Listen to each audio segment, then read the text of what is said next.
Hello Internet, and today's video is going to be another book opinion, those videos in which I tell you my opinion on a book. And today's book is going to be The Poppy Wars by R.F. Kuang. This is an adult fantasy book that has a lot of violence and gruesome stuff, and just like, man, I would not want to live in that world sort of depictions. You know, some fantasy worlds have like horrible shit, but you're like, I would totally live there. But others are just like garbage fire dumpsters, and you're like, fuck no. But I'll read about it though. That's what this book is about. This book's world is sort of like. So, first off, I did like this book. I thought it was a pretty solid book. I want to say I gave it a 3.5, 4 stars. I would say the first half of this book, like directly in half, I read it on audiobook.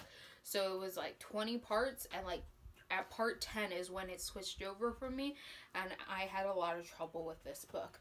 But the first half, really strong. So I'm going to give you like the basic synopsis, like some non-spoilery opinions, and then of course explain exactly what I fucking didn't like.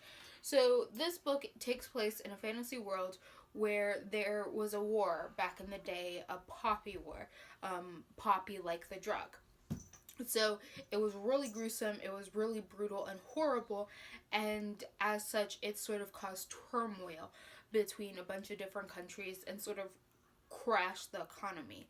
As such, you're fucking poor, and they currently have a sort of war on drugs sort of thing going on. So our main character is Rin, and I think she's around 16, I believe, when most of the story is taking place, and she is sort of the orphan kid of this one family who their under the table business is stealing drugs, and she really wants to get out of it because this family is fucking mean to her. Like, they're garbage people.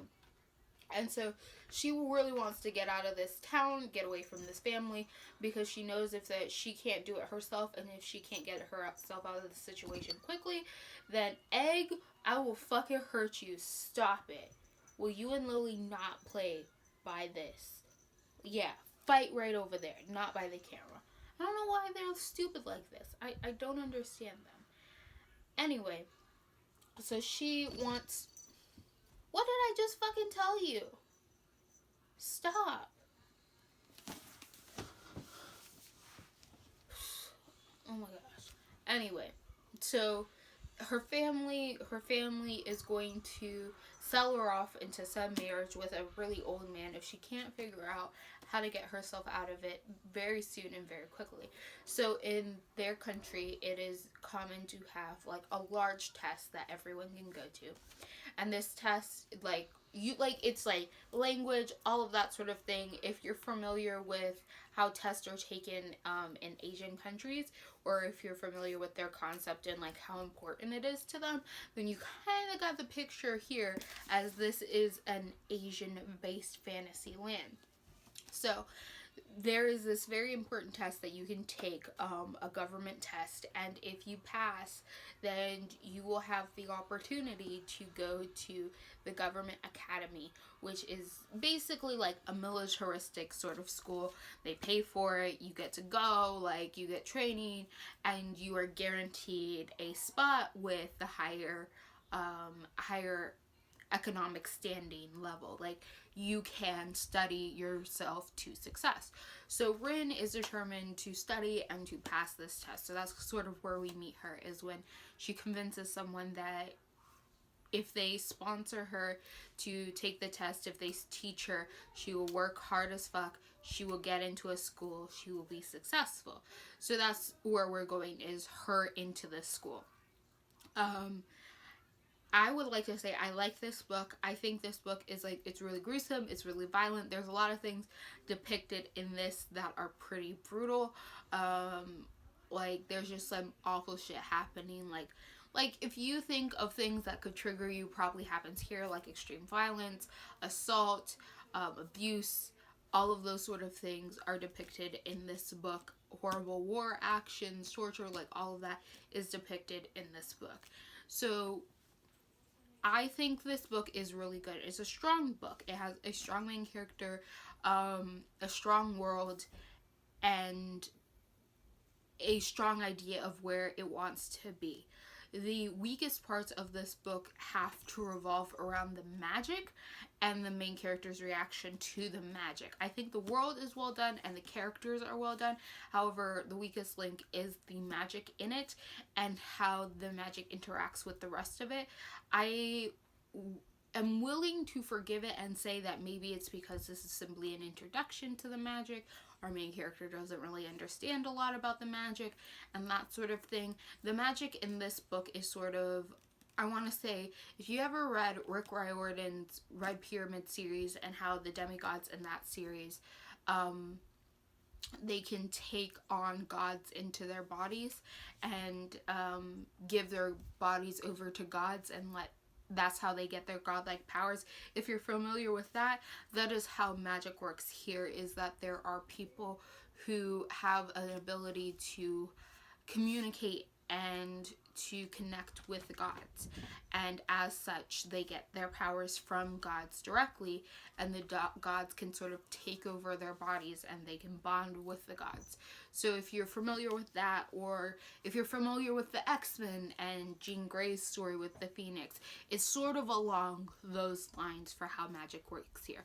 And so I do like that concept, and I like how it was handled, and like I understood it, of course, because I'm familiar with the concept in other stories, but I think the integration of that magic system with the story itself came at you really abruptly, and there wasn't enough time focused on that aspect of the story from somebody competent about that aspect, because there is a teacher who's trying to teach you about that sort of thing, and you don't get a lot of time with him before it's just thrusted at you, and all of a sudden here's people with magic, and you see the bad, horrible downsides of it and stuff like that, which was like great, but like I feel like there was just a disconnect for me personally with the magic system, with the world building, where it worked fine, but I was expecting a little bit more, and it's kind of felt choppy in places, if that makes sense.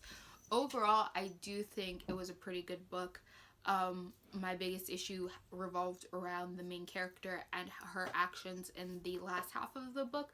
I think it could have been better depicted and better said, her choices and why she was acting the way she was, because there was a lot of parts where it was like just kind of insta-lovey, and you were just like the only reason I can explain her doing this is because there's some sort of insta-love going on, but like not because of character themselves. But yeah, so for like non-spoilery ideas and concepts and opinions, I think this book is a strong like 3.5, 4 stars. It is a lot, it does have a lot of action and stuff going on in it. The first part of the book is a little slower, focusing on her studying, on her going to school, on her like trying to prove herself at school. And then the second half has more to do with the upcoming war, murder, brutality, and magic. And I think the overall story works out well, but when it comes to the magic world building and when it comes to some of the explanation for character development, that's where it really suffers. Now into like what I like, getting really into why I didn't like certain parts of this book. So the first half was really great because I always love concepts in which a character has to go to a school and they are training in a school. That's just the type of person I am. I have always loved that. Like just the idea of a school atmosphere of like you going to a school in which you are supposed to be trained, that sort of thing. I live for it. I die for it. That is what I want. So I was there for that half. I was there for her studying. I was there for her trying to prove herself. I was there for like people bullying her and her having to stand up for herself. I was there for the hate to love sort of thing going on between her and another student. I was there for her learning from this one professor about shaman and mages and magic and that sort of thing and how that worked. I loved all of that. It is at the point in which it was no longer about the school and it was now about war that I started to get really pissy over the book, because we get rid of the teacher character and all of a sudden, oh man, people are attacking and war is on. Which, okay, fine, whatever, I can live with that. But at that point, it's when Rin's character starts to do stuff that I'm just like, what the fuck? So there is this character introduced, this beautiful black man. He is another person who has powers like hers and is connected to her god, right? And that they are supposed to be connected and tied together. So he is really strong. He's kind of like a broody bad boy character, right? And he's super, super handsome, and Rin is attracted to him, and which is fine. But once it gets to the point where people start to like figure out who Rin is, and specifically this guy's like, you have to follow me, you have to listen to what I say, and you have to use your magic the way I say you should, even though her teacher has warned her countless times that using her magic and connecting to the gods is very, very dangerous and very, very like bad for the health, so to say. She ends up following this kid who like she's only met like once and only from a distance, and only seeing like how of a beautiful but brutal warrior he is. Like, he holds no mercy. He will just break other people's bones even when they're already down. And she just is going to follow him. And even when the story progresses and he forces her to do things she's not comfortable with because she is trying to keep with her mentor's teachings, even though she doesn't fully understand like the whole thing about gods yet, and she's trying to keep with her his warnings about like engaging with the gods and such, and this boy pushing her to do things that she doesn't feel comfortable with yet, like peer pressuring her into things she does not feel comfortable with yet. She is still like madly in love with him, and it just excuses his behavior. And there are parts where he like abuses her and like hurts her and like beats her. And this is a strong girl, right? This is a girl who has been through shit, right? And she will fight back, but she just lets this boy like beat on her and abuse her and just be really horrible and awful to her and push her into situations she doesn't want to be in. And my issue with that isn't the depiction of abuse, because I don't think the author was trying to portray this guy in a good light or as a good love interest. I think my issue was just with the character Rin and how she handled the situation, because I do not like characters who aren't at least a little self-aware of the bad things that are happening to them and them excusing it. And it seemed like Rin never really comprehended that the way that this man was treating her, or how he pushed her into her powers at least, wasn't good. Like, I feel like she sort of does confront the fact that this guy abusing her is not okay, and they should be on more equal ground, and he shouldn't be allowed to abuse her and beat her even if he is her commander.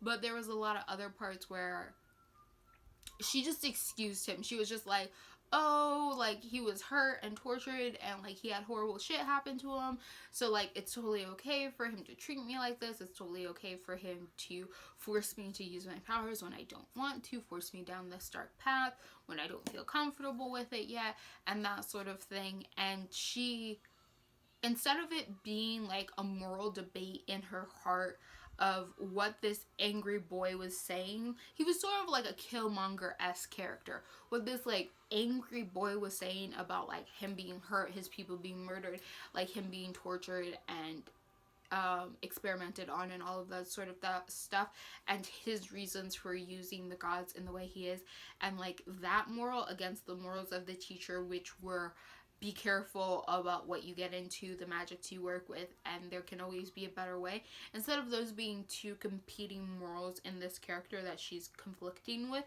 as she goes on in the second book, which is what I would have preferred, it felt more of a, oh, I'm only listening to my teacher because I learned it from him, but I don't really want to. I want to follow this boy that I am in love with madly. Like, it didn't feel like she was struggling with the moral implications, more so that she was a little bit scared, but she really, really wanted to do what this boy wanted because he wanted to do it. And like stuff like that. And like for a character who like absolutely hated the idea of magic, who was just like in total denial of it, for her to like just be so desperate to please this kid in this way just like really rubbed me the wrong way, especially since she had a lot of good points for why she didn't want to mess with magic ever. A lot of the times it was just like, but now there's a boy, so you're totally willing to just like do all this. Like, is that okay? Is a why? Give me a why. And just like a lot of times where she could have used her powers and then she didn't. There was just a lot of things with her magic, and then this boy that she was madly in love with. Those things I didn't really like. I mean, I was more like, there was more I was willing to see in her and her freaking bully than I was to see with her and Killmonger, dude. Like, there is this character who at the first half of the book like bullies her like horribly, who's cruel to her simply because she came from a poor district, because she got in because she studied really hard, and he was fucking mean. And then the second half of the book, because of the war, they help each other out because they're two of the best fighters, so they help each other try to defend all the other students. And in that, they have camaraderie, and they have to go past their differences and like their jealousy and their envy and stuff like that, and become friends. And I was into that relationship. I do not like Killmonger S dude. I didn't like him. I didn't like how Rin acted around him. I didn't like the abuser relationship going on there, and like the way that she never acknowledged how he was treating, and he was still perfect in her eyes no matter what. And I'm sure that could be great commentary, and that the author didn't mean for it to be anything but commentary on how this character is being abused. Like, I'm not accusing her of anything. I don't think it was put there out of ignorance. It was just put there in a way in which I got frustrated, because I don't like when that happens, especially when the character isn't self-aware, at least in a little bit. I would have liked to see her grow self-aware, at least by the end, for how this boy was treating her. Maybe in the sequel she will be self-aware, as long as I'm not expected to have any sort of feelings about the two of them being together, because I do not ship them. That boy can go fucking die in a fucking hole. I do not care like how awful your life was. Like, you can't just go around like beating up girls because they can't tap into their magics when you want them on command. Like, I'm sorry, like, no thank you. So there is that. So yeah, a lot of my problems just really had to do with that one character and the girl's reactions to that character and how she would interact with that character. That was really what really drew me back. I like the school aspect, and like for as long as this book is, and like for the school aspect to be literally half of the book, I think it had enough time. But at the same time, I'm like, I wish it would have focused more there, or at least had more time to focus on her training with the guy who knew about the gods and how they worked before it went into the war aspect. Because I feel like she only studied with that guy for maybe a couple weeks, a month, specifically about the gods and learning about the magic that way. And I would have liked her to have more training and a better understanding, at least of that guy's morals and implications of why he thought the way he did about the gods, before she got pushed into a different situation where there was a different character who thought differently about the gods in his way. So there was a lot of stuff like that. I just feel like Rin was really her own character in the first half of the book. She really had personality, was really there, present, and participating in her own story. But in the second half of the book, especially with all the scenes with Killmonger S dude, she loses autonomy over herself, her decisions, and her personality, to a point where I was just like, you are literally just living for this guy. And I wasn't quite sure if it was meant to show how she is being abused into doing something that she really shouldn't be messing with, or if that was just like, I don't know, like, is it supposed to be commentary on the character, or is it just like for pure plot device? That is what I struggle with. Okay, like, that's how I'm gonna say it. I couldn't figure out whether or not her actions in the second half of the book were for pure plot device because the author had a reason why this character is acting so that it could conclude in like war and devastation at the end of the day by the hands of the gods, or if it was meant to be a commentary on this girl's life that will later be addressed in later books. So like how she was abused, like this sort of stuff. I didn't know, like, is it just plot device and that's why she acted the way she was for the sake of plot, or is this integral for the rest of the story? Like later she's gonna be like, oh man, I was abused, oh man, I should have listened to him, I should have listened to the teacher, I should have thought of this more, I shouldn't be so impulsive the way that I have been, like I have too much rage, I'm like being consumed by some really destructive gods. Like, was it meant to be commentary for later books, or was it simply plot device? Because if it was meant to be commentary, I am willing to accept it and move on. But if it was simply for the sake of plot, I'm not sure. Like, no, you could have at least have the character self-realize, have a lesson learned from that behavior, or commentary said from that behavior, rather than it just be like they were pushed around by an abuser who was once an abusee, or still kind of an abusee. So yeah, that's what I'm saying about that. I'm pretty sure this video only makes sense if you've read this book. If you haven't, then like, I'm sorry. I don't know why you stayed and listened to me ramble on about the Poppy Wars. But the Poppy Wars was a pretty good book. I think it is going to be a great book for some people, and for others you're just not really going to be able to get into it. I think this is one of those books that probably is going to be contentious for a lot of people if you are into this sort of fantasy, okay? Because I know like this sort of high fantasy, intense, gruesome stuff isn't going to be for anyone. So within the community of people who are a fan of that sort of thing, I think, not, like, at least from what I have understood about other people and the general audience reading taste, that some are going to be absolutely be like, oh man, this was one of the best fantasies, so intense, like it was so gripping, that sort of thing, and just like really be there for it, while a lot of others are just gonna kind of be like up in the air about like the character development or maybe the magic. I think the world was really well established, but like Rin's character and the magic, a little testy for me. So I do like this. I did think it was an engaging read, at least for me. I listened to it on audiobook. Like I said, this book is fairly long. It is like 500 and something pages. It's a pretty long audiobook, and I finished that in like 2 or so days.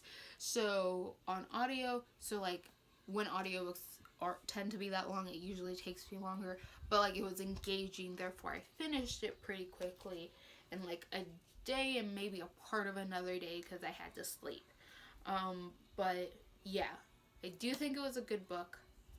I do think there is an audience out there who's really gonna love it, but I think this is gonna be a book where it's gonna be understandable if people don't like it.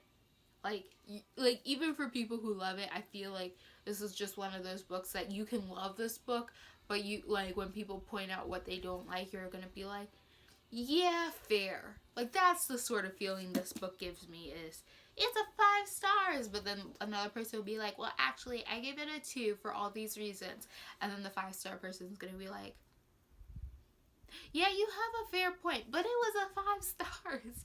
Like, that's the type of feeling this book gives me. So I do like it. I'm hesitant about the sequel. We're just gonna have to see about that, whether or not I'm going to read it. I don't know. At this point, I do not know. I don't know. Like, that is how bloody confused I am about this book. Like, first half of this book, strong 4 stars. Second half of this book, 2.5 stars. Like, I did not like the second half at all. So if you have any thoughts about this book in particular, thoughts you want to share with me, whether you really liked it or you didn't, because I've heard things on either side of people who are like, I DNF'd it, and people who are like, oh my gosh, like, what? Most beautiful book in the world. Then I would like to hear your ideas and your opinions on this book in particular and how you felt about it if you happen to read it. If you like what you're seeing here and you want to continue some more, click all those bunnies down below. And last comment I have to make about this book is, if an author says that the book that they wrote was meant for an adult audience, it was meant for an adult audience. I don't care if the main character is 16 years old. This is not YA. This is an adult book. It is clearly an adult book.